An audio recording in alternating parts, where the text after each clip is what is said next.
Nithyananda guys, welcome back to the Kundalini Yogini.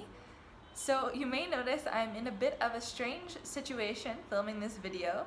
I am actually in the hospital right now. My husband and I have been staying here since yesterday in a series of unplanned events, which I'll get into a little in the video. Basically what I wanted to share with you guys in this video is how to ground yourself when fear is taking over your body. And the reason I am making a video about this is because I had an experience last night where I was in a situation where my physical body was being so overwhelmed by my emotion, by fear, by sadness, by like this. Because basically I was in the middle of watching my husband go through a lot of pain, and that's always been a very hard thing for me to watch as an empath, and as obviously especially with my husband, I feel so much in oneness with him. It's very hard for me to see him go through something like that, and he is a very tough guy and never complains and never shows that kind of a thing. And he was in excruciating pain, and I could tell, and it was like taking everything inside of me to hold it together, because I was just feeling that pain that he was feeling. And basically what was happening was we had checked into the hospital last night unplanned because he's been having an ongoing foot injury. If any of you guys saw my last video about my vlog in India, that was actually showing you a glimpse of the very beginning when his foot problem was happening. Now at the time we had no idea what was actually going on and how bad it had gotten. So long story short, we went to a new hospital yesterday because the other doctors were not helping us. We came to a more professional hospital in the heart of the city, and the doctor right away found out that basically Dritta's foot had been completely corroded. The flesh was getting eaten by some type of bacteria or something, and literally started carving out Dritta's heel and all of this. Oh man, I can't even talk about it. It was seriously disturbing. And I have a strong stomach. I was actually like wanting to watch, and I took a video, and then I started getting really sick to my stomach because it was a very graphic sight to see.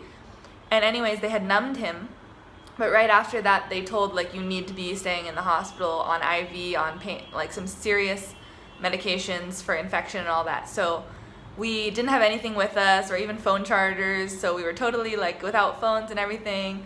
It was kind of a stressful situation, just because we've never been to a hospital before. We didn't know what to do with insurance or money situation, and just figuring all that out. I was kind of scrambling around, getting a little scatterbrained and really losing my cool in a lot of ways, honestly. I saw myself starting to get a little worked up and like losing my groundedness, losing my space.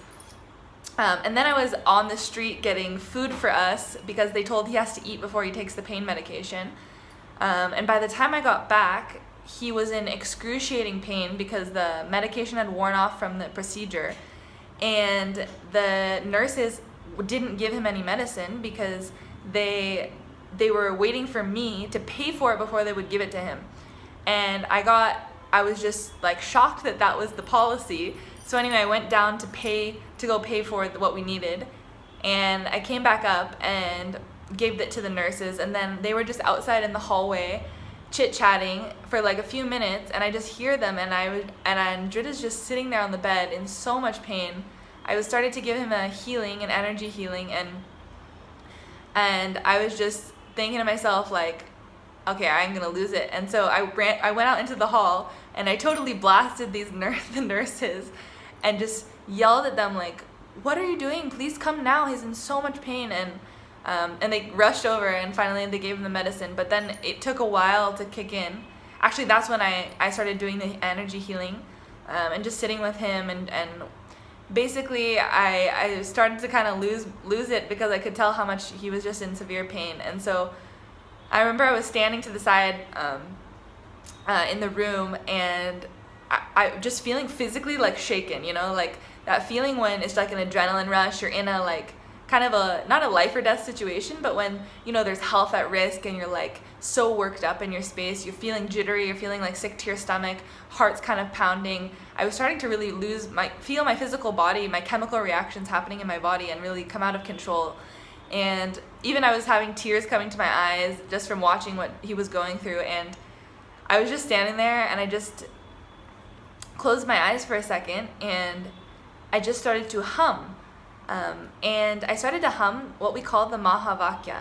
So Swamiji, my guru, Paramahamsa Nithyananda, he's actually introduced a beautiful, most powerful mantra you can use in your life for anything, basically, actually, for manifestation, for manifesting supernatural powers, or for healing, or for really even just centering yourself on your divine connection.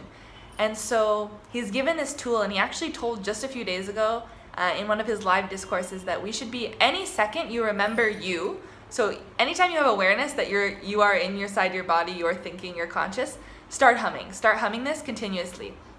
So what the mantra is, for those of you guys, I really hope you guys start using it and see the effects of it in your life.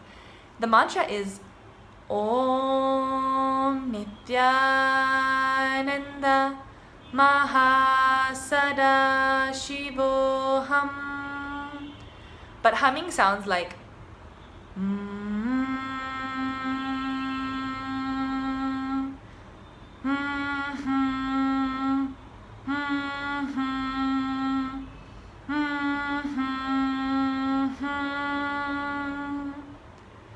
And he's actually shared why we hum is because of that vibration which happens when you hum.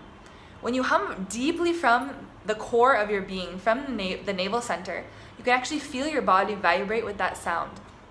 With this vibration, you can actually tune your frequency back into oneness with the ultimate, with Sadashiva. So anyways, I really put this mantra to the test, and I just started to hum a few times.